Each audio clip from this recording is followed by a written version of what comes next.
Hi guys and welcome back to the channel Deepak Yadav Education. Welcome to the daily current affairs of 23rd of January 2022. तो guys आज है तारीख 23 जनवरी 2022 और है Sunday.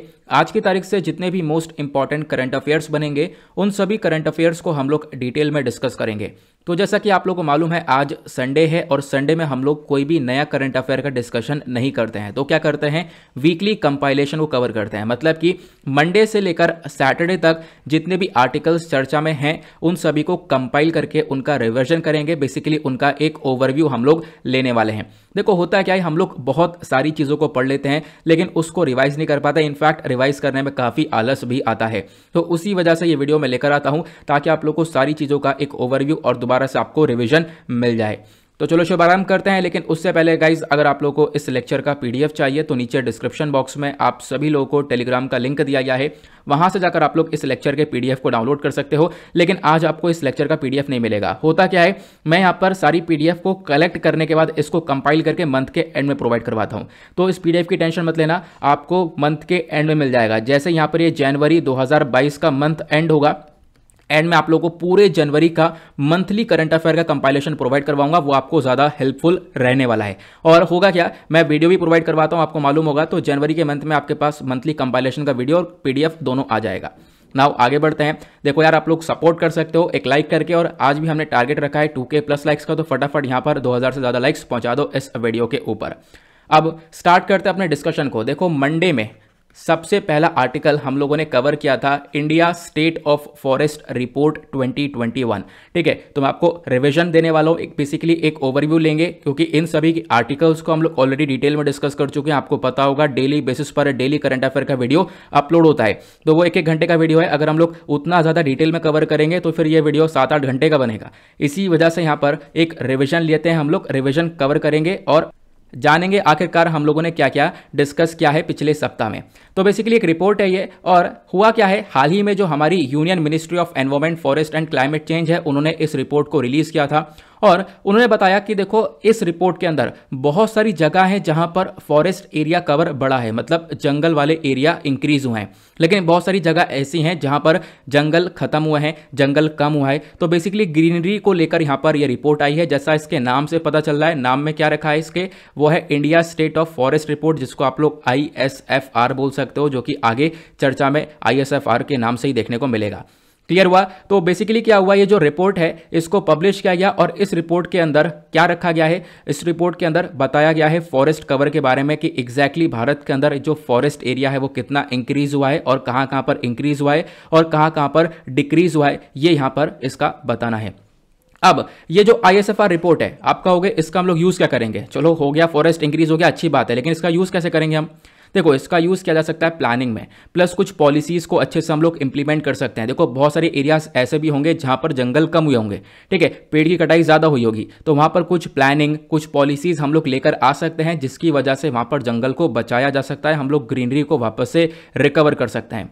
Clear हुआ? अब होता क्या है, यहाँ पर जब भी फॉरेस्ट की हम लोग बात करते हैं तो 3 प्रकार के आपको फॉरेस्ट देखने को मिलते हैं। एक होता है वेरी डेंस, मतलब कि बहुत ज़्यादा घने जंगल होते हैं, ठीक है। उसके बाद होता है एक मॉडरेटली डेंस, मतलब ज़्यादा घने से थोड़े कम घने होते हैं, मॉडरेटली डेंस। उसके बाद होता है एक ओपन फॉरेस्ट, यहाँ पर ये ज़्यादा घने नहीं होते हैं, खुले खुले होते हैं। तो यहाँ पर ये आपको देखने को मिलेगा, ठीक है। तो 3 प्रकार के आपको ये जंगल नजर आते हैं। अब ये जो रिपोर्ट है ISFR, इसके कुछ नए फीचर्स हैं। नए फीचर्स क्या हैं, देखो ये रिपोर्ट अब से पहले तक क्या करती थी, सिर्फ और सिर्फ जंगल वाले एरिया को कवर करती थी, लेकिन अब की बार इस रिपोर्ट के अंदर एक नई चीज ऐड की गई है। बाय द वे एक चीज और बता दूं, ये जो अब की बार ISFR रिपोर्ट 2021 वाली है, ये 17वीं रिपोर्ट है, ठीक है, 17th रिपोर्ट है, इसको भी जरूर ध्यान रखना। तो अब की बार देखो इसमें इंक्लूड किया गया है जो टाइगर रिजर्व्स हैं, टाइगर कॉरिडोर है, गिर फॉरेस्ट हो गया, ठीक है, जहां पर एशियाटिक लायंस काफी पॉपुलर हैं। तो इन टाइगर रिजर्व्स में जो हरियाली है, जो फॉरेस्ट है, वो इंक्रीज हुआ या डिक्रीज हुआ है, उनको भी अब की बार इस रिपोर्ट के अंदर काउंट किया गया है।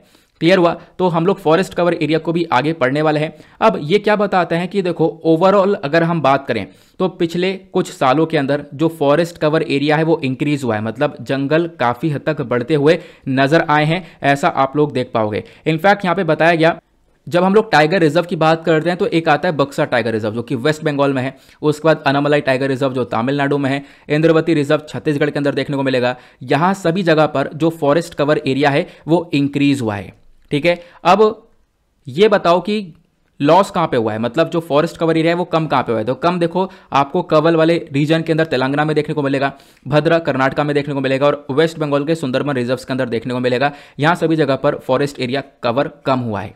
क्लियर हुआ। उसके बाद अरुणाचल प्रदेश के अंदर एक टाइगर रिजर्व है जिसका नाम है पक्के टाइगर रिजर्व। पक्के टाइगर रिजर्व में भी जो फॉरेस्ट कवर एरिया है वो ज्यादा इंक्रीज हुआ है, यहां पर बहुत ज्यादा फॉरेस्ट आपको देखने को मिल जाएगा। क्लियर हुआ। अभी इस वाले डेटा के ऊपर हम लोग बाद में आएंगे, चलो मैं आप लोगों को बता देता हूं एग्जैक्टली यहाँ पर ये जो रिपोर्ट है ना, इस रिपोर्ट ने बताया कि अभी तक अगर आप लोग गेन देखोगे कौन कौन से राज्यों के अंदर फॉरेस्ट कवर एरिया इंक्रीज हुआ है, तो वो आंध्र प्रदेश है, तेलंगाना है, ओडिशा है, कर्नाटका है और झारखंड वाला एरिया देखने को मिलेगा।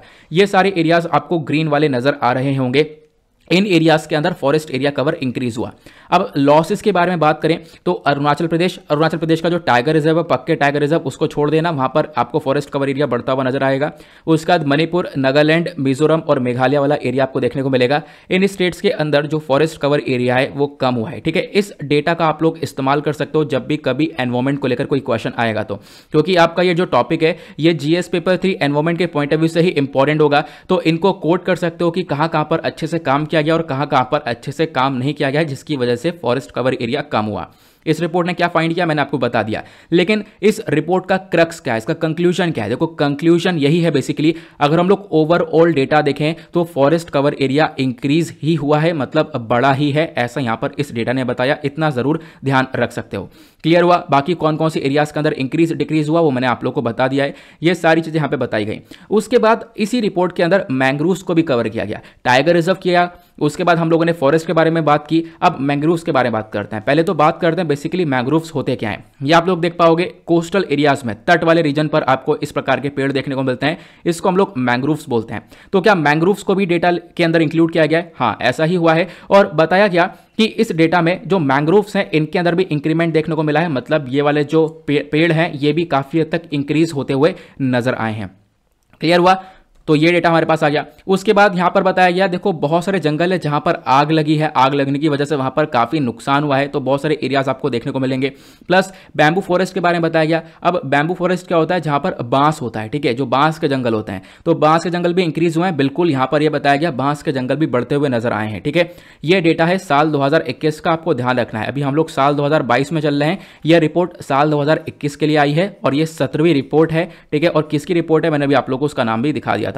क्लियर हुआ। अब ये लोग बताते हैं कि देखो जो फॉरेस्ट कवर एरिया है वो तो बेसिकली सब कुछ इंक्रीज हुआ है, लेकिन जो हमारे नेचुरल फॉरेस्ट होते हैं ना वो डिक्लाइन हुआ है। अब आप कहोगे फॉरेस्ट और नेचुरल फॉरेस्ट के अंदर फर्क है, देखो बिल्कुल ऐसा है। यहां पर आप देख पाओगे हुआ क्या है ना, फॉरेस्ट कवर एरिया के अंदर जो श्रब्स वगैरह होती है, स्क्रब्स होती हैं, मतलब जो झाड़ी वगैरह होती हैं वो इंक्रीज हुई हैं।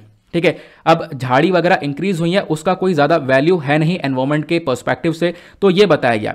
जो नेचुरल फॉरेस्ट इंक्रीज होना चाहिए था वो यहां पर कम हुआ है, ऐसा भी बताया गया। ठीक है, अगर हम लोग देखें तो फॉरेस्ट एरिया और नेचुरल फॉरेस्ट के अंदर मैंने आप लोगों को बताया, जो नेचुरल फॉरेस्ट बेसिकली यहां पर काफी अच्छे से जो पेड़ पौधे हैं वो ग्रो कर रहे होंगे, लेकिन ये चीजें थोड़ी सी कम होती हुई नजर आई हैं। क्यों? क्योंकि यहां पर झाड़ियां वगैरह ज्यादा गिरी हैं, तो झाड़ियां वगैरह अगर ज्यादा बढ़ जाएंगी तो यहां पर वो फॉरेस्ट कवर एरिया के अंदर आएगा, तो ये एग्जैक्टली बताया गया। क्लियर हुआ। उसके बाद यहां पर क्या बोला, जो नॉर्थ ईस्टर्न रीजन है वहां पर बहुत ज्यादा डिक्लाइन देखने को मिला है। मैंने आपको बता दिया नॉर्थ ईस्टर्न रीजन जैसे कि आपको असम वगैरह एरिया देखने को मिलेगा, यहां पर बहुत ज्यादा जो फॉरेस्ट है वो कम हुआ है। उसके बाद सरकार के बहुत सारे इनिशिएटिव्स है जो कि आज के टाइम पर फॉरेस्ट को बचाने के ऊपर काम कर रहे हैं, वो सारे इनिशिएटिव्स के बारे में मेंशन किया गया है, मैंने आप लोगों को बता रखा है ऑलरेडी। सिर्फ और सिर्फ हम लोग रिविजन ले रहे हैं तो जान सकते हैं कि हाँ ये रिपोर्ट आई थी, रिपोर्ट ने क्या क्या एग्जैक्टली बताया था। नेक्स्ट आर्टिकल में हमने डिस्कशन किया था इसरो के एक नए चीफ आ गए हैं जिनका नाम है एस सोमनाथ। अब इन्होंने यहाँ पर के सिवन जी को रिप्लेस किया, अब नए चीफ ये बन चुके हैं। और बताया गया देखो इसरो के अंदर इनका एक बहुत इंपॉर्टेंट रोल रहा है। इनका कंट्रीब्यूशन क्या रहा है, देखो इन्होंने यहाँ पर जो पीएसएलवी है और जीएसएलवी है, PSLV stands for polar satellite launch vehicle और जीएसएलवी का मतलब है जियो सिंक्रोनस सैटेलाइट लॉन्च व्हीकल। क्या होता है दोनों के बीच में डिफरेंस मैं भी आप लोगों को बताऊंगा। तो बेसिकली जो जीएसएलवी मार्क 3 है इसके अंदर हमारे एस सोमनाथ जी का भी एक बहुत अच्छा कॉन्ट्रीब्यूशन रहा है, ऐसा यहाँ पर इस आर्टिकल में बताया गया। क्लियर हुआ। तो मैं आप लोगों को पहले बता देता हूं कि आखिरकार पीएसएलवी और जीएसएलवी के अंदर फर्क होता क्या है। ठीक है, अभी आप लोग यहां पर ये रॉकेट देख पा रहे होंगे, ठीक है, ये आपको जीएसएलवी नजर आएंगे, ये दोनों ही जीएसएलवी है और ये पीएसएलवी है।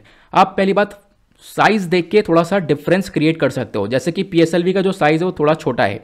कैसे छोटा है, यहां पर आप देख पाओगे रॉकेट के नीचे छोटे छोटे बूस्टर्स लगे पड़े हैं, है ना, 4-5 बूस्टर्स लगे हुए हैं जो कि रॉकेट को उड़ने में हेल्प करते हैं। उसके बाद जीएसएलवी के अंदर जो बूस्टर है वो बूस्टर बहुत ज़्यादा बड़े हैं, जैसा आप लोग यहाँ पर देख पा रहे होंगे। अगेन यहाँ पर देख पाओगे ये बूस्टर और ज़्यादा बड़े हो जाते हैं। क्लियर हुआ? इतना डिफरेंस क्लियर हुआ। उसके बाद पीएसएलवी का कुछ इस प्रकार से स्ट्रक्चर देखने को मिलता है और जीएसएलवी का कुछ इस प्रकार से स्ट्रक्चर देखने को मिलता है। डिफरेंस आप देख के अब हमेशा बता सकते हो, क्योंकि यहाँ पर देख पा रहे होंगे बूस्टर 5 है, यहाँ पे बूस्टर कम है, लेकिन बूस्टर अपने आप में बहुत लेंदी और बहुत बड़े बूस्टर देखने को मिलते हैं। क्लियर हुआ? अब जब इन रॉकेट को हम लोग फिक्स करते हैं तो आप लोग देख पाओगे इस प्रकार से एक स्टेशन के अंदर रॉकेट को फिक्स किया जाता है। ठीक है, पहले तो होता क्या है, ये इसकी स्टेज 1, स्टेज 2, स्टेज 3 ये सब अलग अलग स्टेजेस होती हैं। ऊपर यहाँ पर ये जो होता है इसको हम लोग बोलते हैं पेलोड, जहाँ पर सैटेलाइट्स को रखा जाता है और सैटेलाइट्स को यहीं पर रख के हम लोग इस रॉकेट को लॉन्च करते हैं। फिर अंतरिक्ष में जाकर ये खुलता है और उसके बाद इसमें से सैटेलाइट्स निकलकर अंतरिक्ष में चले जाते हैं। क्लियर हुआ? तो इस रॉकेट को असेंबल कहाँ पे किया जाता है? इस प्रकार से स्टेशन में। तो ये इसका अंदर का नज़ारा कैसा दिखता है? ऐसा दिखता है। देखो अंदर यहाँ पर रॉकेट के ऊपर एक दूसरा स्टेज रखकर यहाँ पर इस प्रकार से फिक्सिंग की जाती है, असेंबल किया जाता है। असेंबल करने के बाद इसको हम लोग इसी स्टेशन से बाहर निकाल के लेकर आते हैं। आप देख पाओगे जैसे ट्रेन की पटरी होती है ना, उसी प्रकार से पटरी नजर आएंगी। इसमें हम लोग धीरे धीरे लेकर आते हैं और फिर यहीं से हम लोग इसको लॉन्च करते हैं। क्लियर हुआ? इस प्रकार से स्टेशन का आपको ये नजरिया नजर आ रहा होगा। ठीक है, लॉन्च करते वक्त आप देख पाओगे कुछ इस प्रकार से सिनेरियो नजर आता है। बाद में जो भी हम लोग सेंसर्स वगैरह कनेक्ट करते हैं उनको हटा देते हैं, लास्ट में जब यहाँ पर काउंटिंग वगैरह चालू होती है तो। क्लियर हुआ? अब यहाँ पर ये बताना जरूरी है कि जो पीएसएलवी है और जीएसएलवी है, आखिरकार इन दोनों में एग्जैक्टली फ़र्क क्या है। यहाँ पर हमने तो देखा कि दोनों रॉकेट सेम ही, मतलब काम तो रॉकेट का ही कर रहे हैं, लेकिन आपको ये भी देखना है कि पीएसएलवी के अंदर पावर कम है, जीएसएलवी के अंदर पावर बहुत ज़्यादा है। वो कैसे पता चलेगा? जब आप लोग अर्थ की ऑर्बिट देखोगे। देखो अर्थ पर आपको ऑर्बिट नजर आएगी, एक होती है पोलर ऑर्बिट। पोलर ऑर्बिट यहाँ पर इस प्रकार से होती है, ये हमारा हुआ नॉर्थ पोल और नीचे हुआ साउथ पोल, है ना। और एक होती है जियो स्टेशनरी ऑर्बिट। जियो स्टेशनरी ऑर्बिट बहुत ज़्यादा दूर होती है, लगभग यहाँ पर इसका डिस्टेंस आप कह सकते हो 36,000 किलोमीटर्स के आसपास होता है। ठीक है, और ये वाला जो डिस्टेंस है ये बहुत ज़्यादा कम होता है, यहाँ पर ये ध्यान रखना। अब होता क्या है, जो पीएसएलवी है, ठीक है, पीएसएलवी फुल फॉर्म मैंने आप लोगों को बताया, पोलर सैटेलाइट लॉन्च व्हीकल आपको ये देखने को मिलेगा, यानी कि ये पोलर वाले ऑर्बिट पर सैटेलाइट्स को लॉन्च करता है। जो भी सैटेलाइट्स आएंगी वो पोलर यहाँ पर इस ऑर्बिट पर जाएंगी। और जो जीएसएलवी है बेसिकली जियो सिंक्रोनस वाला, वो जियो स्टेशनरी ऑर्बिट पर सैटेलाइट्स को लॉन्च करता है, मैंने आप लोगों को बताया था। ठीक है, ये पोलर रीजन हो गए जो कि यहाँ पर ऐसे सैटेलाइट घूमेगी। लेकिन जब हम जियो स्टेशनरी की बात करते हैं तो आप देख पाओगे इस प्रकार से सैटेलाइट घूमती है। जियो स्टेशनरी का फायदा क्या होता है? मान लो हमारे इसरो ने जो है एक सैटेलाइट लॉन्च करी है जीएसएलवी के माध्यम से, या फिर जियो स्टेशनरी ऑर्बिट में एक सैटेलाइट को लॉन्च किया है, तो वो क्या करेंगे, यहाँ पर सैटेलाइट को फिक्स करेंगे ऑर्बिट पर और यहाँ पे टारगेट कर देंगे कि ये जो सैटेलाइट है ये क्या करेगी, ये हमारे भारत के ऊपर अच्छे से मॉनिटरिंग करेगी, भारत को देखेगी। अब आप कहोगे पृथ्वी जब गोल गोल घूमेगी, यहाँ पर रोटेट हो रही है, अब जब घूम जाएगी तो सैटेलाइट तो यहीं रह जाएगा? नहीं, यही तो खास बात है कि यहाँ पर पृथ्वी घूमेगी तो सैटेलाइट भी साथ ही साथ यहाँ पर घूमेगा, भारत के ऊपर यहाँ पर हमेशा निगरानी रखता रहेगा। इसीलिए यहाँ पर इसको हम लोग बोलते हैं जियो सिंक्रोनस या फिर जियो स्टेशनरी ऑर्बिट। क्लियर हुआ? अब बात करते हैं इसरो की। देखो इसरो ने बहुत कुछ अचीव किया है और अभी भी इसरो यहाँ पर बहुत कुछ करने वाला है। आने वाले टाइम पर बहुत सारे मिशंस यहाँ पर इसरो के अंदर देखने को मिलेंगे। क्या हुआ, इसरो को बनाया गया था 1969 में। इसका मेन मकसद था हम लोग स्पेस टेक्नोलॉजी के अंदर काफ़ी कुछ करें। और ध्यान रखना, इसरो को रिप्लेस किया गया, इसरो ने एक बॉडी को रिप्लेस किया है। इससे पहले एक बॉडी हुआ करती थी इनकॉस्पर, इसकी फुल फॉर्म है Indian national committee for space research. तो यहाँ पर इस बॉडी को रिप्लेस किया है इसरो ने, इसके बारे में जरूर ध्यान रखना। अचीवमेंट्स के बारे में बात करें, जो फर्स्ट इंडियन सैटेलाइट थी आर्यभट्टा, ठीक है, तो यहाँ पर इसको बनाया गया था इसरो के थ्रू। हालांकि हम लोग इसको लॉन्च नहीं कर पाए थे क्योंकि हमारे पास उस समय जो लॉन्च वाले रॉकेट थे वो हुआ नहीं करते थे। ठीक है, तो इसी वजह से इस सैटेलाइट को हमने बनाया और सैटेलाइट को फिर लॉन्च करवाया सोवियत यूनियन की मदद से 19 अप्रैल 1975 के अंदर। उसी प्रकार से हम लोगों ने रोहिणी को लॉन्च किया। फिर उसके बाद हम लोगों ने अपना एक तरीके से जो सैटेलाइट लॉन्च व्हीकल है उसको बनाया और सैटेलाइट लॉन्च व्हीकल के माध्यम से फिर हम लोग क्या करने लगे, अपने सैटेलाइट्स को अंतरिक्ष में भेजने लगे। उसके बाद आप देख पाओगे सैटेलाइट के मामले में फिर उसके बाद इसरो आज के टाइम पर टॉप पर आ चुका है। हमारे पास दो पॉपुलर व्हीकल्स देखने को मिलेंगे, पोलर सैटेलाइट लॉन्च व्हीकल और जियो सिंक्रोनस सैटेलाइट लॉन्च व्हीकल, जिसके बारे में अभी हमने डिटेल्ड डिस्कशन किया था। उसके बाद बताया गया इसरो आज के टाइम पर और भी बहुत कुछ अचीव कर चुका है। हमने खुद का अपना नेविगेशन सिस्टम, सैटेलाइट सिस्टम बनाया था IRNSS करके और गगन करके आपको देखने को मिलेगा। उसके बाद यहाँ पर आप देख पाओगे हम लोगों ने खुद का एक क्रायोजेनिक इंजन को बनाया, प्लस उसके बाद यहाँ पर चंद्रयान 1 हुआ, मार्स ऑर्बिटर मिशन हुआ जिसको हम लोग मंगलयान मिशन के नाम से जाने थे, एस्ट्रोवेट हुआ। तो ऐसे अलग अलग मिशंस को यहाँ पर इसरो ने कंप्लीट किया। चंद्रयान 2 भी हुआ, आपको मालूम होगा चंद्रयान 2 थोड़ा सा यहाँ पर फेलियर हो गया था, बट यहाँ पर फिर भी चंद्रयान 2 भी लॉन्च किया। प्लस अभी 2021 जो निकला है वहां पर इसरो ने क्या किया, इसरो ने अपनी सैटेलाइट्स को तो लॉन्च किया है, साथ ही साथ दुनिया भर की सैटेलाइट्स को भी लॉन्च किया है। अमेजोनिया 1 ये सैटेलाइट ब्राजील की थी, ब्राजील ने हमसे इसको लॉन्च करवाया है ताकि अमेजोन फॉरेस्ट के ऊपर ध्यान रखा जा सके। उसके बाद सतीश धवन सैटेलाइट को लॉन्च किया गया और अब आने वाले टाइम पर इसरो क्या क्या करने वाला है, गगनयान मिशन के ऊपर काम करने वाला है। 2023 में गगनयान मिशन को लॉन्च किया जाएगा। फिर उसके बाद 2022 में चंद्रयान 3 मिशन को हम लोग लॉन्च करने वाले हैं और 3 अर्थ ऑब्जर्वेशन सैटेलाइट्स भी हमारी, मतलब जो पृथ्वी को ऑब्जर्व करेंगी वो भी सैटेलाइट्स हम लोग लॉन्च करने वाले हैं। वो कौन कौन सी होंगी, जैसे कि यहाँ पर EOS-4 जिसको राइसेट 1A बोला गया है, दूसरी ओशनसैट 3 है और तीसरी माइक्रोसैट है। तो इन सैटेलाइट्स को भी हम लोग लॉन्च करेंगे। उसके बाद शुक्रयान मिशन, मतलब वीनस पर हम लोग एक मिशन लॉन्च करने वाले हैं और 2030 तक अपना खुद का एक स्पेस स्टेशन बनाने वाले हैं। और स्पेस स्टेशन जैसे हम लोग बना लेंगे तो US, रशिया, चाइना वाली लिस्ट के अंदर हम लोग भी आ जाएंगे। क्लियर हुआ? तो मैंने आपको ये सारी बातें बता दी हैं। अब अगर हम लोग बात करें, बहुत सारे स्टेप्स उठाए गए हैं स्पेस के अंदर एक क्रांति लाने के लिए, एक रिवॉल्यूशन लाने के लिए। जैसे इन स्पेस को लाया गया, न्यू स्पेस इंडिया लिमिटेड को लाया गया। अभी हम लोग प्राइवेट सेक्टर को भी स्पेस कैटेगरी के अंदर इंक्लूड कर रहे हैं। क्लियर हुआ? आगे बढ़ते हैं नेक्स्ट आर्टिकल पर। अरे यार, हम तो ऐसा लग रहा है हम डेली बेसिस पर जो कवर करते हैं वैसे कवर कर रहे हैं, थोड़ा जल्दी जल्दी कवर करेंगे। ठीक है, होता क्या है, अगर ऐसे कवर करने लगे तो वीडियो काफ़ी लंबा हो जाएगा, थोड़ा जल्दी कवर करने की कोशिश करेंगे। नेक्स्ट आर्टिकल में नेटो रशिया काउंसिल टॉक के बारे में चर्चा की गई है। देखो यहाँ पर हर एक आर्टिकल के बाद मैंने आपको बता रखा है कौन सा आर्टिकल कौन से GS पेपर के अंदर आएगा। ठीक है, तो उसको मैं बार बार नहीं बताऊंगा, आप लोग चेक कर लेना उसको। होता क्या है यहाँ पर, अभी हाल ही में जो नेटो है, नॉर्थ अटलांटिक ट्रीटी ऑर्गेनाइजेशन, और रशिया दोनों के बीच में बातचीत होती है। और बातचीत कहाँ पर होती है, नेटो रशिया काउंसिल के अंदर होती है, ब्रजल्स के अंदर। ब्रजल्स कहाँ पर है ये आप लोगों को नजर आएगा, इधर जाओगे इंडिया नजर आएगा, इंडिया के कंपैरिजन में आपको ब्रजल्स यहां पर देखने को मिल जाएगा। क्लियर हुआ? तो रशिया और नेटो के बीच में बातचीत हुई। अब आप कहोगे क्यों बातचीत हुई, क्योंकि यूक्रेन वाला इशू है। ठीक है, तो अगर हम लोग नेटो और रशिया के काउंसिल के बारे में बात करें तो NRC क्या है, NRC को एस्टेब्लिश किया गया था। ठीक है, रोम के अंदर एक समिट के अंदर एस्टेब्लिश किया गया था 2002 में। NRC से पहले, नेटो रशिया काउंसिल से पहले एक और बॉडी हुआ करती थी जिसका नाम था परमानेंट ज्वाइंट काउंसिल। आपको इसके बारे में भी ध्यान रखना है। अब ये जो नेटो रशिया काउंसिल है, यहां पर क्या करते हैं, जो नेटो मेंबर्स हैं लगभग 30 मेंबर्स आपको नेटो के अंदर नजर आते हैं, प्लस रशिया हो गया, दोनों आपस में डिस्कशन करते हैं जो भी विवाद होता है उसको लेकर। अभी जो मीटिंग हुई है रिसेंटली, उसके हाइलाइट्स क्या हैं, उसके हाइलाइट्स ये हैं, रशिया ने एक डिमांड करी थी कि नेटो को एक्सपेंड ना किया जाए, नेटो को बढ़ाया ना जाए, क्योंकि यूक्रेन चाहता है नेटो को ज्वाइन कर ला, लेकिन रशिया उसको ओपोज करता है, मना करता है। लेकिन यहां पर क्या हुआ, नेटो ने रशिया की डिमांड को रिजेक्ट कर दिया है। देखो, अपने आप में रशिया यूक्रेन के बीच में बहुत बड़ा डिस्प्यूट है। यहां पर आपको रशिया नजर आएगा, यहां पर यूक्रेन नजर आएगा, और ये दोनों कंट्रीज के बीच में जो बॉर्डर्स है, यहां पर रशिया ने अपने बहुत सारे सोल्जर्स को तैनात कर रखा है और पॉसिबिलिटी है कि आने वाले टाइम पर यूक्रेन को इन्वेड कर ले रशिया, इसको कब्जा ले। इसी वजह से आज के टाइम पर जो US है और वेस्टर्न कंट्रीज हैं वो आज के टाइम पर अपना कंसर्न दिखा रही हैं, और यहां पर यूक्रेन भी कह रहा है मुझे नेटो ज्वाइन करने दो, लेकिन रशिया इसको अपोज कर रहा है। तो होता क्या है, US यहां पर रेगुलरली वार्निंग दे रहा है रशिया को कि आप लोगों को क्या करना है, इस यूक्रेन को इन्वेड नहीं करना है। अगर यूक्रेन को इन्वेड कर लिया तो इसकी वजह से रशिया बहुत सारी प्रॉब्लम्स फेस कर सकता है आने वाले टाइम पर। तो यह विवाद आज के टाइम पर चल रहा है। इसी विवाद को लेकर इस मीटिंग के अंदर डिस्कशन किया गया था। अच्छा, इंडिया का क्या स्टैंड है? देखो, इंडिया यहां पर एक तरीके से न्यूट्रल है, इंडिया ने कुछ ज्यादा बोला नहीं है। इनफैक्ट यूक्रेन के अगेंस्ट में ही एक रिजोल्यूशन के अंदर इंडिया ने वोट दे दिया था, और एक तरीके से आप कह सकते हो रशिया को भारत ने सपोर्ट किया है। नेटो क्या है मैंने आप लोगों को बता दिया, 30 नेशंस इसके अंदर देखने को मिलेंगे, और इनका मतलब काम यह है कि अगर इन कंट्री के ऊपर, इन कंट्री में से किसी भी एक कंट्री के ऊपर अटैक होता है तो मान लो सबके ऊपर अटैक हुआ है, ये सारी कंट्रीज ऐसा बोलती हैं। ये सारी बातें कोई हवा में बातें कहीं नहीं हैं, ये सारी बातें इनके आर्टिकल 5 के अंदर मेंशन्ड है। क्लियर हुआ? तो मैंने आप लोगों को ये सारी बातें बता दी हैं। अगले आर्टिकल में नीट इनिशिएटिव के बारे में चर्चा की गई थी। रिसेंटली जो हमारे मिनिस्ट्री ऑफ एजुकेशन है उन्होंने नीट को लॉन्च किया है।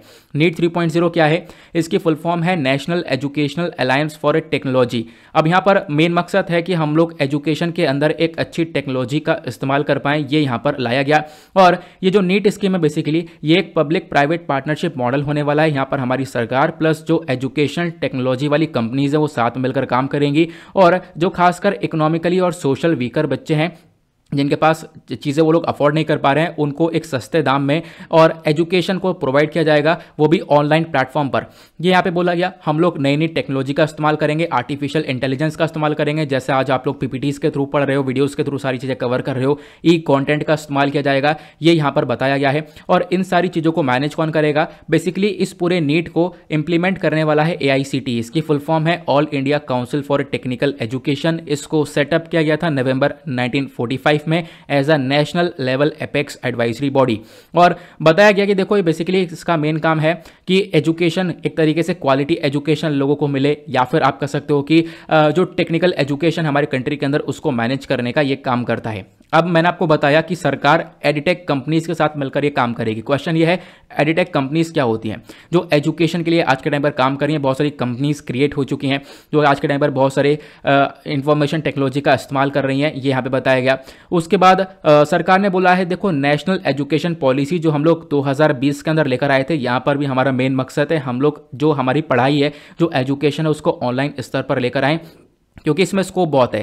देखो एजुकेशन के मामले में बहुत सारे स्टार्टअप्स आज के टाइम पर देखने को मिलेंगे। एजुकेशन का जो एरिया है वो उसकी वैल्यू लगभग $700 मिलियन से ज़्यादा हो चुकी है, और आने वाले 10 साल के अंदर यहाँ पर हम इसको और ज़्यादा इंक्रीज करने वाले हैं। अप्रॉक्स यहाँ पर 30 बिलियन तक का टारगेट रखा गया है। क्लियर हुआ? अब देखो दिक्कत क्या आती है? दिक्कत आती है लैक ऑफ टेक्नोलॉजी एक्सेस। क्या आपने आपने क्या किया? आपने सारी चीज़ें ऑनलाइन कर दी, ऑनलाइन प्लेटफॉर्म पर आप एजुकेशन प्रोवाइड करवा रहे हो, लेकिन ये भी तो देखो क्या सभी बच्चों के पास मोबाइल फ़ोन्स हैं?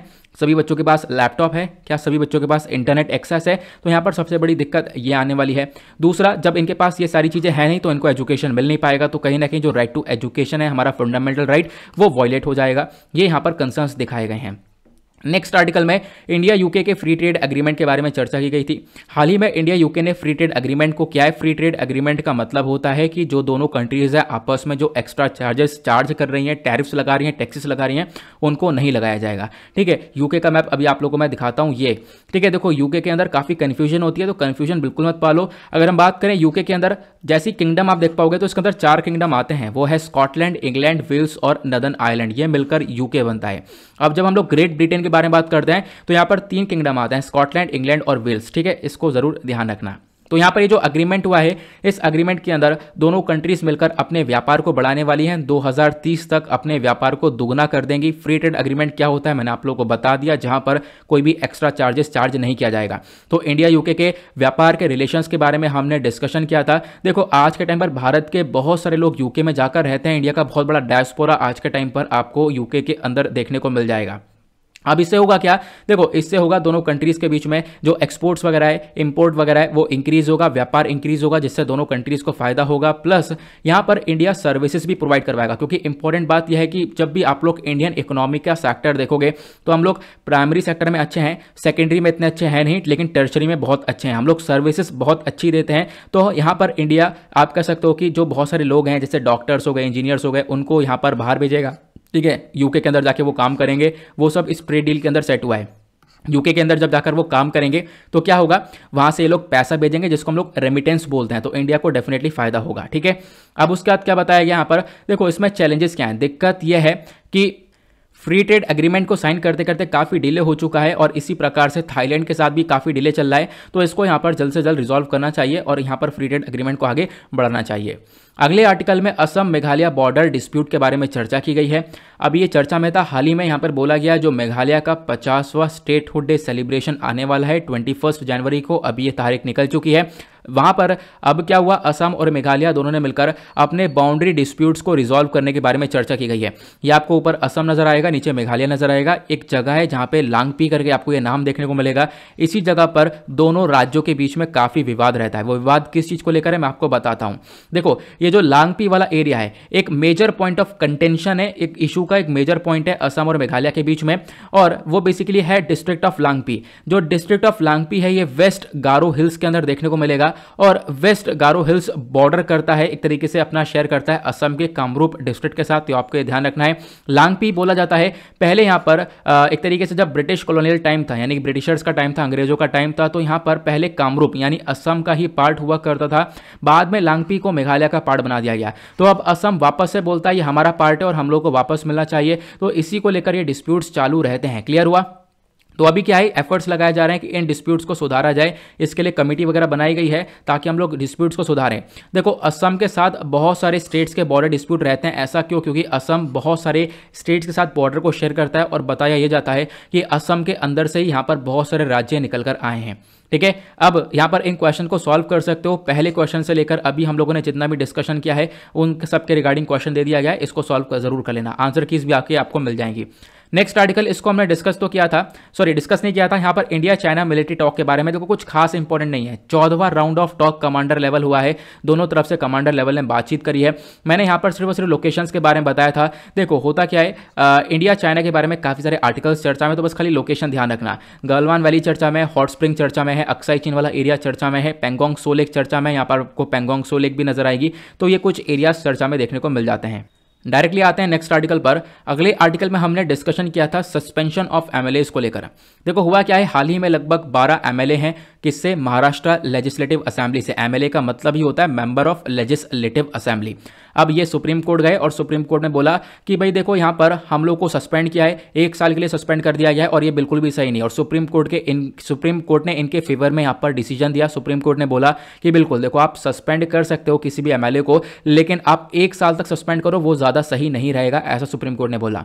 देखो होता क्या है, पहले मैं आपको एमएलए का मतलब बताता हूँ। जब आप लोग यहाँ पर अपने सरकार के बारे में पढ़ते हो तो बेसिकली 3 ब्रांचेस नजर आती हैं। एक होता है लेजिस्लेटिव के अंदर हमारा पार्लियामेंट वगैरह आता है जो कि कानून को बनाते हैं। ठीक है, फिर एग्जीक्यूटिव आता है जहां पर कानून को पास किया जाता है और कानून को लागू किया जाता है। फिर उसके बाद यहां पर जुडिशरी आता है, यानी कानून सही से चल रहा है या नहीं चल रहा है उसको देखने के लिए जुडिशरी वर्क करता है। क्लियर हुआ? अब जब हम स्टेट लेवल पर देखते हैं, राज्य स्तर पर देखते हैं, तो उसी प्रकार से यहां पर आपको देखने को मिलेगा। जैसे पार्लियामेंट के अंदर लोअर हाउस और अपर हाउस देखने को मिलता है, दैट मीन्स राज्यसभा एक अपर हाउस है और लोकसभा एक लोअर हाउस है, ये आपको देखने को मिलता है पार्लियामेंट के अंदर, है ना।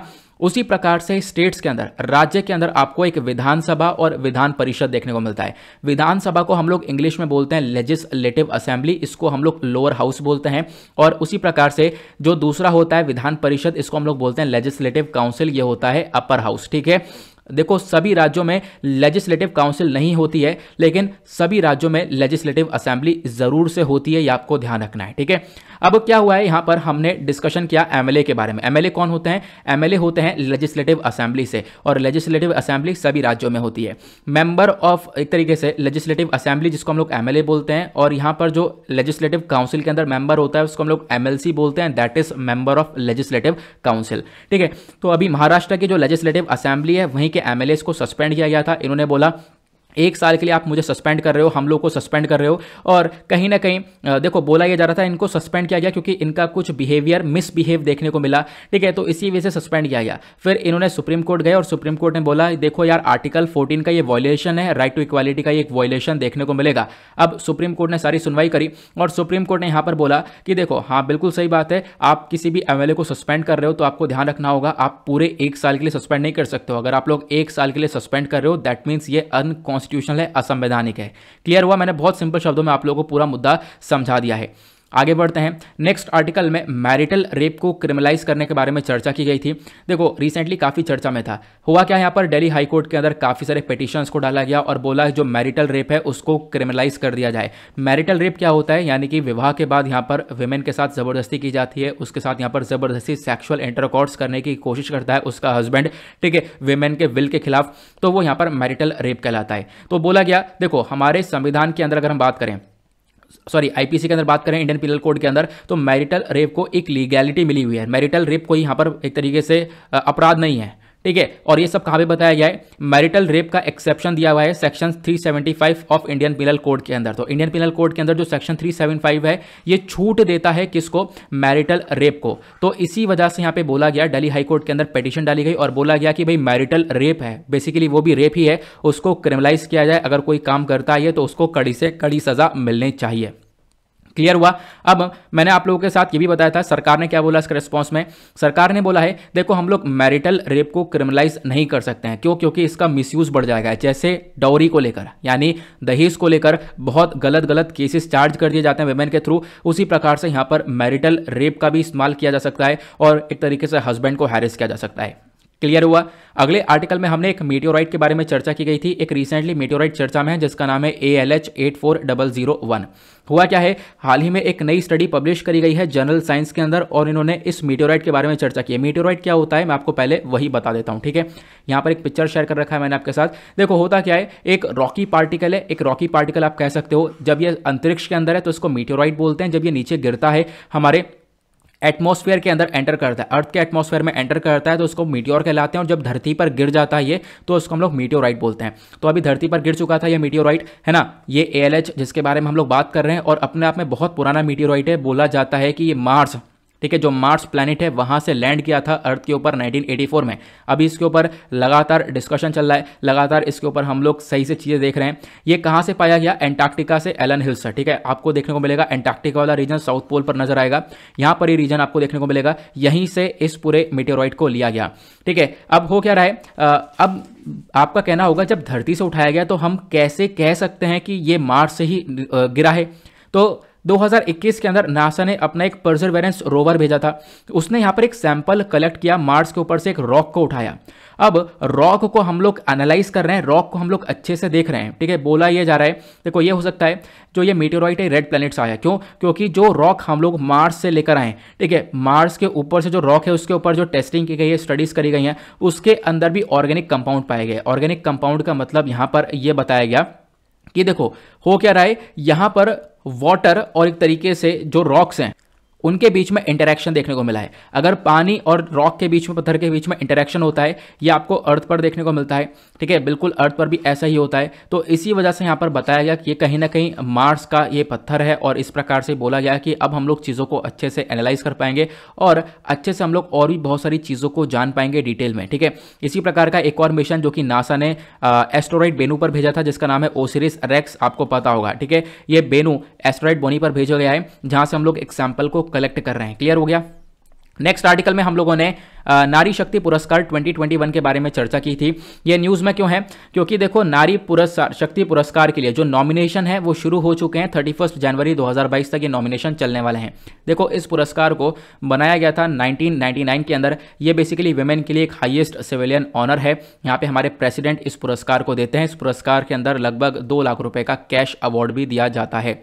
नाउ जो हमारी ministry of women and child development है, देखो इन्होंने बोला है कोई भी व्यक्ति इस अवार्ड के लिए एलिजिबल हो सकता है। कोई भी इंडिविजुअल हो सकता है, कोई ग्रुप हो सकता है, NGO इंस्टीट्यूशन कोई भी हो सकता है, लेकिन उसको करना क्या है, उसको ये सारे काम करने हैं। मान लो वुमेन को एंकरेज किया उन्होंने, वुमेन को आगे बढ़ाया है ताकि वुमेन अपना डिसीजन लेने में आगे बढ़े।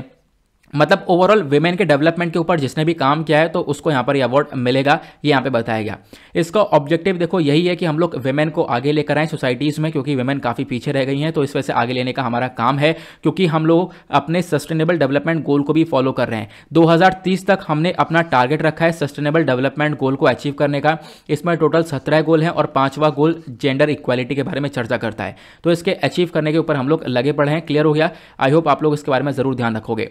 नेक्स्ट आर्टिकल में कथक के बारे में चर्चा की गई थी। हाल ही में यहाँ पर एक कथक डांसर है पंडित मुन्ना शुक्ला, अब इनकी डेथ हुई है, इसी वजह से काफ़ी चर्चा में देखने को मिले थे। फिर उसके बाद मैंने आपको कथक के बारे में यहाँ पे बताया था। अगर हम लोग कथक डांस के बारे में बात करें तो 15th और 16th सेंचुरीज के आसपास ये डांस काफ़ी इवॉल्व हुआ था, जब भक्ति मूवमेंट भी काफ़ी तेज़ी से स्प्रेड हो रहा था। जो ये वर्ड कथक है इसका मतलब होता है कथा, जिसका मतलब एक स्टोरी इसको बोला जाता है, ठीक है, ध्यान रखना इसके बाद। और यहाँ पे बोला गया पहले काफ़ी सारे डांसेस परफॉर्मेंस हुआ करता था इस कथक के अंदर। कथक की खास बात यह है कि यहाँ पर जेस्चर्स वगैरह का इस्तेमाल किया जाता है, आप देख पाओगे हैंड्स का, और बहुत ज़्यादा फुटवर्क होता है, ठीक है। यहाँ पे बोला गया मूवमेंट काफ़ी ज़्यादा होता है, पैर का काफ़ी मूवमेंट किया जाता है। पैर में आप देख पाओगे इस प्रकार से यहाँ पर एंकल्स बेल्ट वगैरह पहनी हुई है, ठीक है, घुंघरू वगैरह पहने हुए हैं। और बोला जाता है कि यहाँ पर जो ये हाथ है, हाथ का इस्तेमाल करते हुए एक तरीके से जो एक्शंस होते हैं, जो स्टोरीज होती हैं वो बताई जाती हैं। इस वाले पिक्चर को आप देख सकते हो, कथक के अंदर हाथ का इस्तेमाल करते हैं ताकि यहाँ पर एक स्टोरी को समझाया जाए। एक्सप्रेशन आईज होती हैं, उसके बाद पर्शियन इन्फ्लुएंस देखने को मिलेगा। ये फ्लोइंग ड्रेस होती है, ठीक है, और यहाँ पर फुटवर्क भी काफ़ी ज़्यादा हाई फाई फुटवर्क देखने को मिलेगा। जो कॉस्ट्यूम्स पहनते हैं आई कचिंग कॉस्ट्यूम्स होती हैं, ठीक है, जो कि एक तरीके से काफ़ी अट्रैक्टिव होती हैं इस कथक डांस के अंदर, तो ध्यान रखना। प्लस उसके बाद मैंने आप लोगों को एक और बहुत इंपॉर्टेंट इन्फॉर्मेशन दी थी। कथक बेसिकली क्लासिकल डांस है, और भी आपको क्लासिकल डांस कौन कौन से नजर आते हैं तो आप देख पाओगे भरतनाट्यम हो गया जो कि तमिलनाडु से है, कथकली केरला से, कुचिपुड़ी आंध्र प्रदेश से, ओडिसी उड़ीसा से, सत्रिया असम से, मणिपुरी मणिपुर से, और मोहिनीअट्टम केरला से। नाउ आगे बढ़ते हैं। अब इन क्वेश्चंस को आप लोग सॉल्व कर सकते हो। मैरिटल रेप से लेकर मैंने अभी कथक तक जो भी बातें बताई हैं उसके रिगार्डिंग कुछ क्वेश्चंस लगा रखे हैं, उनको आप लोग सॉल्व कर सकते हो। अगले आर्टिकल में हमने स्पेशल मैरिज एक्ट 1954 के बारे में डिस्कशन किया था। हुआ क्या था, हाल ही में यहाँ पे काफ़ी चर्चा में रहा है। यहाँ पर बोला गया स्पेशल मैरिज एक्ट के काफ़ी सारे प्रोविजन हैं जो कि यहाँ पर सुप्रीम कोर्ट के अंदर चैलेंज करे गए और बोला गया इन प्रोविजन को हटा दिया जाए। अब पहले हम लोग स्पेशल मैरिज एक्ट के बारे में बात करें तो ये जो मैरिज एक्ट है ये इंटरफेथ रिलीजन को लेकर वर्क करता है। मतलब कि दो अलग अलग रिलीजन के व्यक्ति अगर आपस में शादी कर रहे हैं तो वो इस एक्ट के हिसाब से करते हैं। ठीक है, तो आपको ध्यान रखना है। होता क्या है यहाँ पर, यही एक्ट यहाँ पे अलाउ करता है दो इंटरकास्ट, मतलब एक तरीके से इंटरफेथ मैरिज कर सकता है। दो कोई भी व्यक्ति यहाँ पर दो अलग अलग रिलीजन के वो मैरिज कर सकते हैं इस एक्ट के अकॉर्डिंग।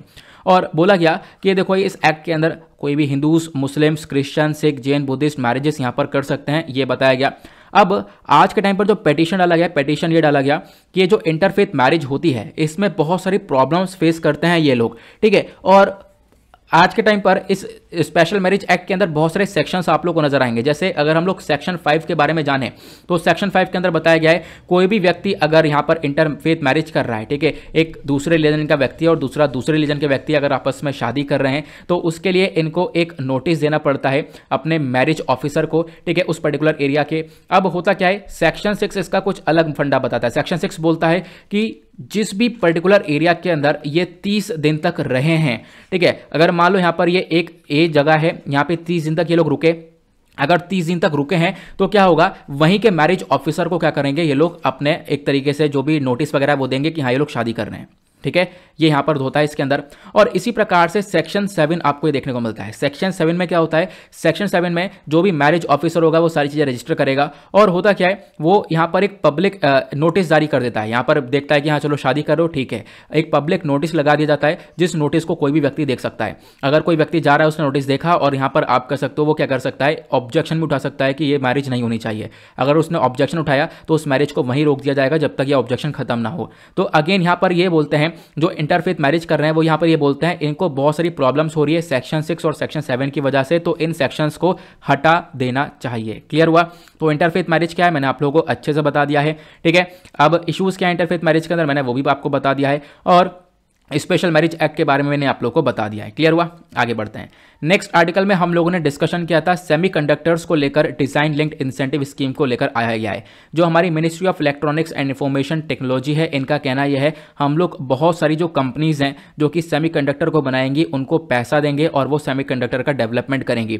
ठीक है, यहाँ पर क्यों सेमीकंडक्टर बहुत ज़्यादा इंपॉर्टेंट होता है किसी भी कंट्री के लिए। जब आप लोग सेमीकंडक्टर की बात करते हो तो सेमीकंडक्टर का मतलब होता है कोई ऐसा मटेरियल जिसके अंदर करंट को हम लोग कंट्रोल कर सकें। देखो, एक कंडक्टर होता है और एक इंसुलेटर होता है और इन दोनों के बीच में आने वाला सेमीकंडक्टर कहलाता है।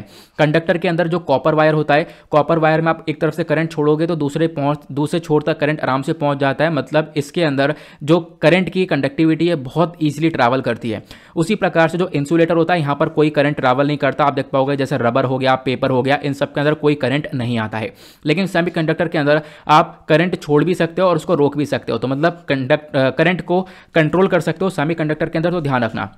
और सेमीकंडक्टर का इंपॉर्टेंस इसीलिए है क्योंकि आज के टाइम पर चाहे लैपटॉप्स हो, मोबाइल्स हो, बल्ब हो, कार हो, हर चीज़ के अंदर यहाँ पर सेमीकंडक्टर का इस्तेमाल होता है। ठीक है, तो इसी वजह से बोला गया सेमीकंडक्टर को बनाने के लिए जो बहुत सारी डोमेस्टिक कंपनीज हैं उनको पैसा दिया जाएगा और यहाँ पर वो डेवलपमेंट करेंगी, अलग अलग सेमीकंडक्टर्स के प्रोडक्ट को बनाएंगी जिससे हम लोग आगे काफ़ी कुछ अचीव कर पाएंगे।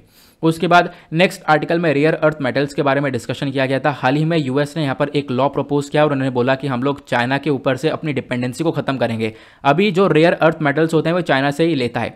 पहली बात तो आपको समझना होगा रेयर अर्थ मेटल्स होते क्या हैं। देखो यहाँ पर रेयर अर्थ मेटल्स मतलब रेयर अर्थ एलिमेंट्स मतलब जो कि बहुत मुश्किल से मिलते हैं, ठीक है, रेयरली मिलते हैं, नाम से आप इसके समझ रहे होंगे। अगर हम लोग रेयर अर्थ एलिमेंट्स के बारे में बात करें तो टोटल 17 एलिमेंट्स देखने को मिलते हैं। 15 जो होते हैं उनको हम लोग बोलते हैं लैंथेनाइट्स। ठीक है, बाकी इसमें 2 एडिशनल होते हैं। 2 कौन कौन से हैं, वो है स्कैंडियम और यत्रियम, ये आपको ध्यान रखना है। अब जो 15 हैं आपको ये वाले देखने को मिल जाएंगे। इस वाले नाम को आप लोग एक बार रीड कर सकते हो। जब आप लोग पीरियोडिक टेबल देखते हो जो कि आपने बचपन में डेफिनेटली पढ़ी होगी, ये यहाँ पर आपको देखने को मिलेंगे, ये सारे लैंथेनाइट्स हैं। ठीक है, ये आपको 15 लैंथेनाइट्स देखने को मिलते हैं। और इसके बाद जो ये स्कैंडियम यत्रियम है ये आपको 2 अलग से देखने को मिल जाते हैं। इन सब सबको मिलाकर हम लोग बोलते हैं रेयर अर्थ एलिमेंट्स, और ये टोटल 17 होते हैं। इनका यूज़ क्या होता है, बहुत ज़्यादा तगड़ा यूज़ होता है। जैसे आप लोग कह सकते हो यत्रियम का इस्तेमाल हम लोग टेलीविजन के अंदर और भी बहुत सारी जगह पर इस्तेमाल करते हैं। सीरियम का इस्तेमाल हम लोग कार के अंदर करते हैं। उसी प्रकार से आप कह सकते हो गैडोलियम का इस्तेमाल हम लोग यूएसबी के अंदर करते हैं, ठीक है। उसके बाद साइडोनियम का इस्तेमाल हम लोग अपने लाइटर्स के अंदर, सिगरेट लाइटर्स के अंदर करते हैं। लेथेनियम का इस्तेमाल हम लोग चश्मे में करते हैं, और स्कैंडियम का इस्तेमाल यहाँ पर साइकिल के अंदर किया जाता है। सेमेरियम का इस्तेमाल यहाँ पर आप कह सकते हो मिसाइल्स के अंदर किया जाता है। तो यहाँ पर ये अलग अलग रेयर अर्थ मेटल्स हैं, बहुत सारी जगह पर इनका यूज़ होता है। अब होता क्या है, चाइना यहाँ पर टॉप प्रोड्यूसर है। चाइना भरपूर मात्रा में एक मोनोपोली पकड़ के बैठा है। चाइना बहुत सारा, पहले एक टाइम ऐसा था कि दुनिया भर की जो नीड हुआ करती थी रेयर अर्थ मेटल्स की, वो चाइना 90% पूरी करता था। लेकिन आज के टाइम पर ये कम हो चुका है, क्योंकि आज के टाइम पर जो क्वाड कंट्रीज हैं, ऑस्ट्रेलिया, इंडिया, जापान, यूएस, ये आ चुकी हैं। इन्होंने भी यहाँ पर काफ़ी प्रोडक्शन चालू कर दिया है, और ये लोग भी रेयर अर्थ एलिमेंट्स को आगे बनाती हैं। अब यूएस का फोकस ये है कि हम लोग क्या करें, अपना एक रिजर्व बना लें, और रिजर्व बनाने के बाद क्या करें, हम लोग चाइना के ऊपर से डिपेंडेंसी को खत्म करें, और अपने कंट्री के अंदर खुद हम लोग रेयर अर्थ एलिमेंट्स को बनाएंगे और उनको आगे यहाँ पर वर्किंग में लेकर आएंगे। उसके बाद अगले आर्टिकल में इंडिया रशिया के बारे में डिस्कशन हुआ था, इंडिया रशिया के पैसिक्स एक्सरसाइज के बारे में।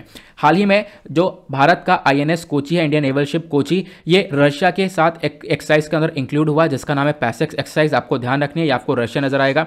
ये ऊपर जो लाइन दिख रही है, ये आर्कटिक रीजन आपको नजर आने वाला है, ठीक है। आर्कटिक रीजन इसके ऊपर आपको देखने को मिल जाता है।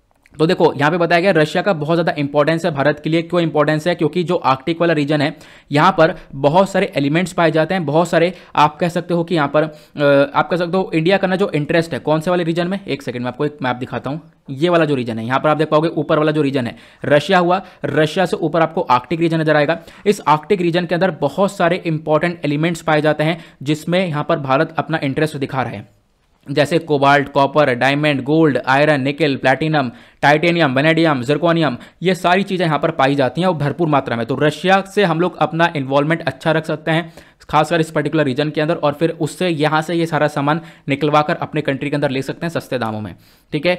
इसलिए यहाँ पर रशिया का काफ़ी बड़ा इंपॉर्टेंस रहेगा। प्लस अभी हमने एक एक्सरसाइज के बारे में बात करी जिसका नाम है PASSEX. PASSEX exercise India Russia के बीच में होती है। उसके अलावा और भी बहुत सारे अभ्यास होते हैं दोनों कंट्रीज़ के बीच में। एक होती है एक्सरसाइज TSCNTR, ये दोनों कंट्रीज़ के मिलिट्री के बीच में होती है। उसके बाद एक इंदौर एक्सरसाइज होती है, ये दोनों कंट्री के आर्मी, नेवी, एयरफोर्स के बीच में होती है। उसके बाद जपड़, ये दोनों कंट्रीज़ के मिलिट्री एक्सरसाइज के बीच में होती है। अभी हम लोगों ने आईएनएस कोची के बारे में चर्चा की थी। आईएनएस कोची ने यहाँ पर पासेक्स एक्सरसाइज को ज्वाइन किया है, और अभी आईएनएस कोची पिछले भी कुछ दिनों में चर्चा में था। क्यों? जब भारत ने भारत और यूएई के बीच में एक एक्सरसाइज हुआ था जिसका नाम जैद तलवार था, तो आईएनएस कोची यहाँ पर भी गया था।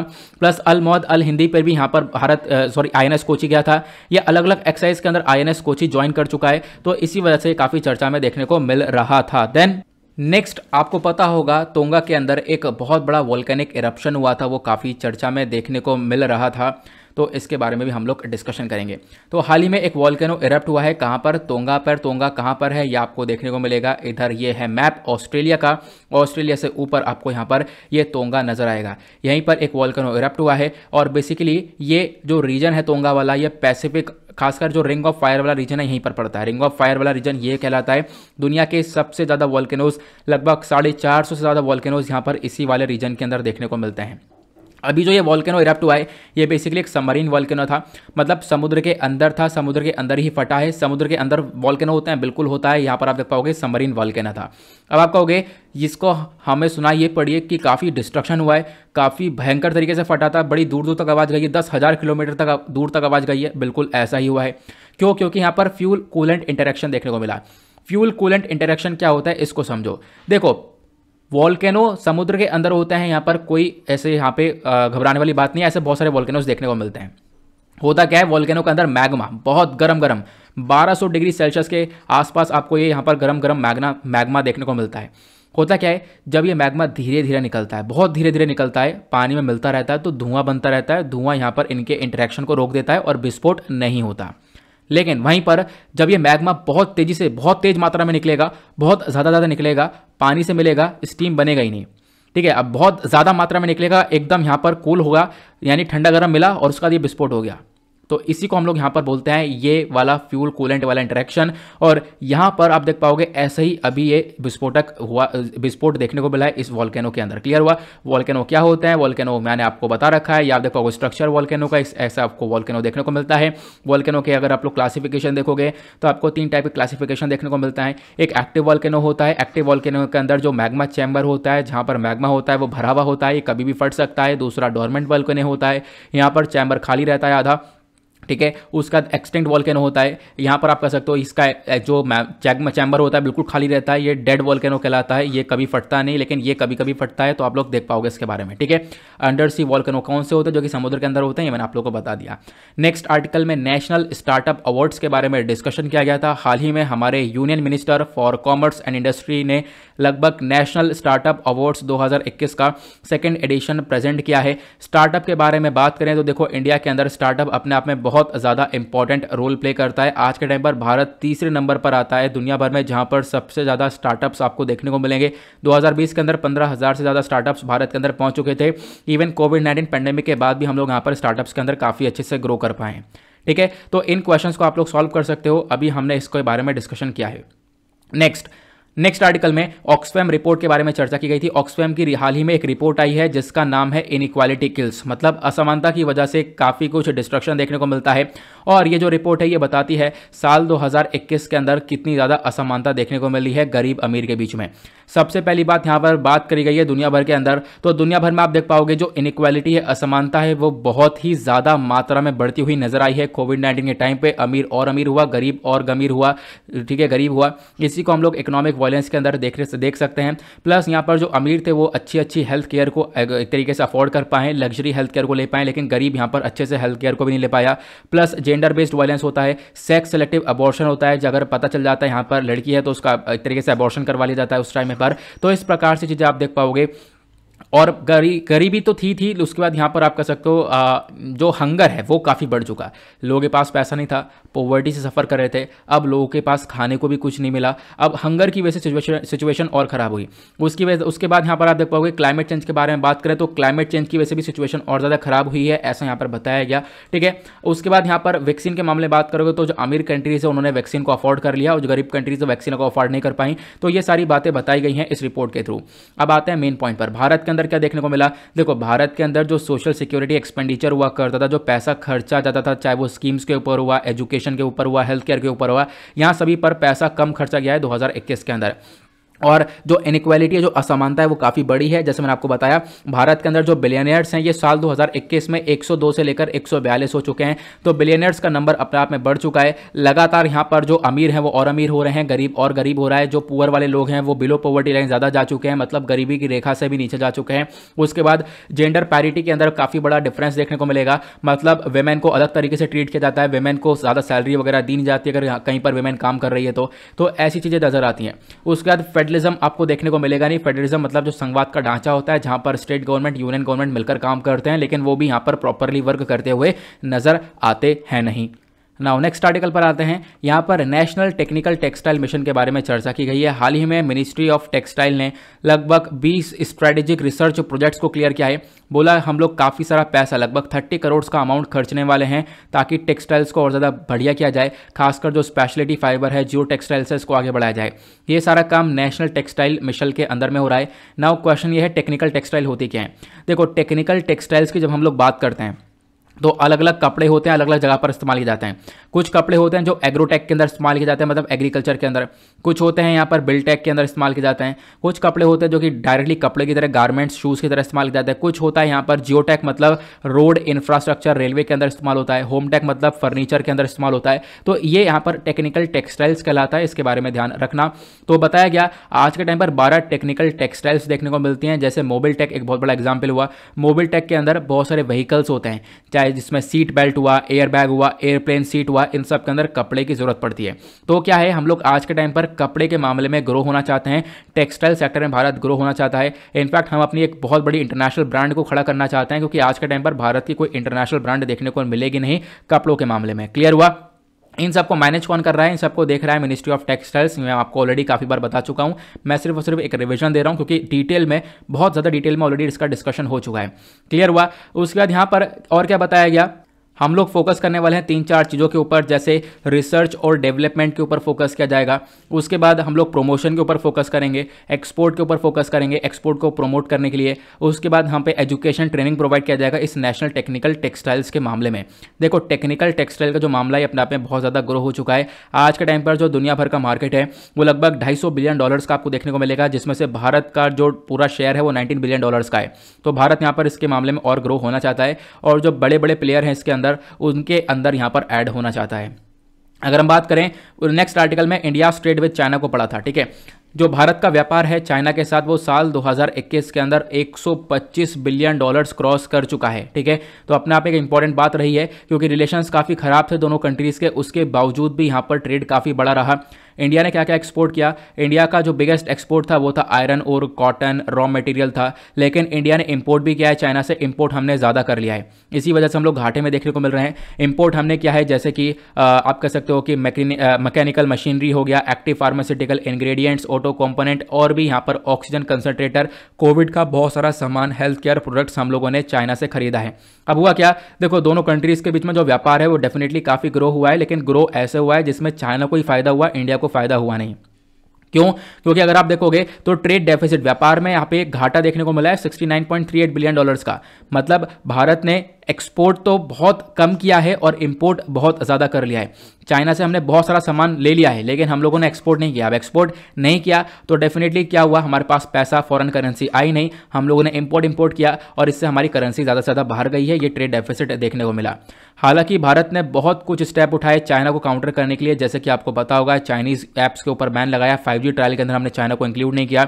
उसके बाद हम लोगों ने बहुत सारी स्कीम को लेकर आए, जिससे कि हम अपने कंट्री के अंदर खुद ऑर्गेनिक फार्मिंग को बढ़ाएंगे, आयरन, एल्यूमिनियम, एग्रोकेमिकल्स को खुद बढ़ाने वाले हैं, ठीक है। तो ये सारी बातें देखने को मिली हैं। उसके बावजूद भी व्यापार यहाँ पर अल्टीमेट लेवल पर पहुंचा दोनों कंट्रीज़ के बीच में, जिसमें भारत को काफ़ी बड़ा घाटा हुआ।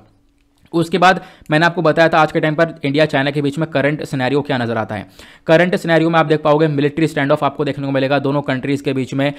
लद्दाख वाले रीजन के अंदर मिलिट्री स्टैंड ऑफ चल रहा है। चाइना की कुछ ऐसी ही हरकतें हैं जिसकी वजह से प्रॉब्लम्स आती हैं। और फिर चाइना ने रिसेंटली एक और बहुत बड़ा विवाद बना दिया था। अरुणाचल प्रदेश के अंदर बहुत सारी जगह के नाम बदले। हालांकि इंडिया ने इसकी निंदा करी। इंडिया ने बोला देखो अरुणाचल प्रदेश हमारा पार्ट है, हमारा था और हमारा ही रहेगा। हालांकि चाइना इसको एक तरीके से इंडिया का पार्ट बोलता नहीं है। उसके बाद नेक्स्ट यहाँ पर और एक विवाद था जो पैंगोंग त्सो लेक का है। आपको पता है पैंगोंग त्सो लेक पर काफ़ी बड़ा डिस्प्यूट चल रहा है। पिछले 2 साल से रेगुलरली इंडिया चाइना की जो आर्मी है वो यहाँ पर एक तरीके से स्टैंड ऑफ में जारी है। तो मैंने आपको विवाद के बारे में बताया था, दोनों कंट्रीज़ के बीच में कहाँ पर विवाद चल रहा है वो भी मैंने साथ ही साथ कवर करवा दिया था। नाउ आते हैं नेक्स्ट आर्टिकल पर, आखिरी आर्टिकल पर। डोमेस्टिक हैजार्डस वेस्ट के बारे में चर्चा की गई थी, ठीक है। अगर हम लोग बात करें तो रिसेंटली चर्चा की गई जो इंदौर है, बेसिकली इंदौर एक ऐसा शहर बनकर आया है जहां पर सबसे ज़्यादा साफ सफाई है और इंदौर के अंदर जो डोमेस्टिक हैजार्डस वेस्ट है उसको प्रॉपरली हैंडल किया गया है। पहला क्वेश्चन तो सर यही है, डोमेस्टिक हैजार्डस वेस्ट है क्या? देखो जो डोमेस्टिक हैजार्डस वेस्ट है, जो घर के अंदर आप वेस्ट जो कूड़ा है, खासकर पेंट के डब्बे, ठीक है, पेंट के डब्बों के साथ साथ बैटरीज जो सेल्स होते हैं, ठीक है, कॉलिन हुआ और भी बहुत सारे यहाँ पर हैजार्डस बल्ब हुआ, ठीक है, ये बहुत खतरनाक है। इनको ऐसे अगर आप लोग फेंकते हो तो ये एनवायरमेंट को बहुत ज़्यादा नुकसान पहुंचाते हैं। तो इसके लिए क्या करना होगा, आपको एक अलग से डस्टबिन बनाना पड़ेगा।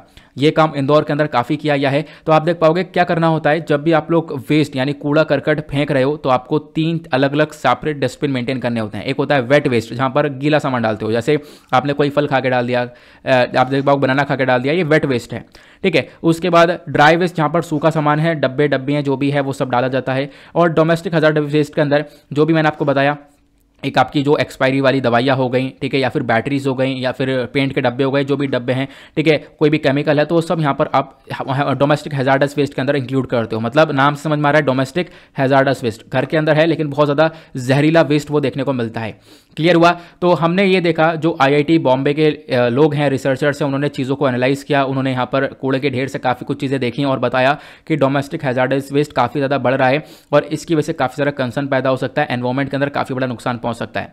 फिर यहाँ पर बात की गई थी सॉलिड वेस्ट मैनेजमेंट रूल्स 2016 के बारे में। देखो यहाँ पर क्या हुआ, जो सॉलिड वेस्ट मैनेजमेंट रूल 2016 है ये हमें बताता है कि किस प्रकार से हम लोग को अपने कूड़े करकट को मैनेज करना है। मैंने आप लोगों को बताया अलग 3 डस्टबिन होंगे जिसके अंदर आप लोग यहाँ पर वेट वेस्ट, ड्राई वेस्ट और यहाँ पर डोमेस्टिक हैजार्डस वेस्ट को अलग अलग तरीके से ट्रीट कर सकते हो। लेकिन यहाँ पर आपने सारा वेस्ट समझा दिया। इस रूल के अंदर एक कमी यह रह गई कि इन्होंने बहुत सारी चीज़ें छोड़ दी। जैसे सिगरेट की जो बर्ड्स होती है वो भी बहुत ज़्यादा खतरनाक होती है, ठीक है। ये जो सिगरेट की बर्ड्स होती है खतरनाक होती हैं, तो इनको यहाँ पर कहाँ पर डालना है ये नहीं बताया गया। तो बहुत सारी चीज़ें यहाँ पर इस रूल्स एंड रेगुलेशंस के अंदर छोड़ दी गई हैं, ये बताया गया। उसके बाद इन्होंने बताया अगर यहाँ पर सारी पॉलिसीज़ हैं भी तो सही से इंप्लीमेंट नहीं की जा रही हैं, ठीक है। लोकल गवर्नमेंट को क्या करना चाहिए, यहाँ पर वेस्ट को कलेक्ट करो, एक जगह ढेर पर डाल दो, फिर उसको अच्छे से यहाँ पर ट्रीट किया जाए, उसको रिसाइकिल किया जाए तो ज़्यादा बेटर रहेगा, लेकिन ऐसा काम हो नहीं पा रहा है। तो ये सारी बातें आपको वेस्ट मैनेजमेंट रूल्स की कमियों के अंदर नजर आएगा। तो इसके अंदर काफ़ी सारी कमियां हैं जिसको सही करने की काफ़ी हद तक आवश्यकता है। आई होप आप लोग ये भी चीज़ें अच्छे से क्लियर कर पाए होंगे। नाउ इसी के साथ करेंगे हम लोग लेक्चर को समाप्त। अब आप कहोगे सैटरडे वाले आर्टिकल तो रह गए, कुछ आर्टिकल फ्राइडे के रह गए। हाँ, कुछ आर्टिकल लास्ट में मैं छोड़ देता हूँ, आपको पता है, क्योंकि हम लोग उनका रिवीजन मंडे में करते हैं। मंडे की जो स्टार्टिंग होती है उसको भी रिवाइज करके ही हम लोग स्टार्ट करते हैं। तो रिवीजन डेली बेसिस पर भी चलता है और वीकली बेसिस पर भी चलता है, मंथली बेसिस पर भी चलता है, ताकि आपका कहीं से कहीं तक कुछ भी ना छूटे। तो इसी के साथ करते हैं लेक्चर को समाप्त। मिलते हैं आप लोगों को नेक्स्ट वीडियो में। आज के लिए bye bye, have a nice day, thank you and जय हिंद।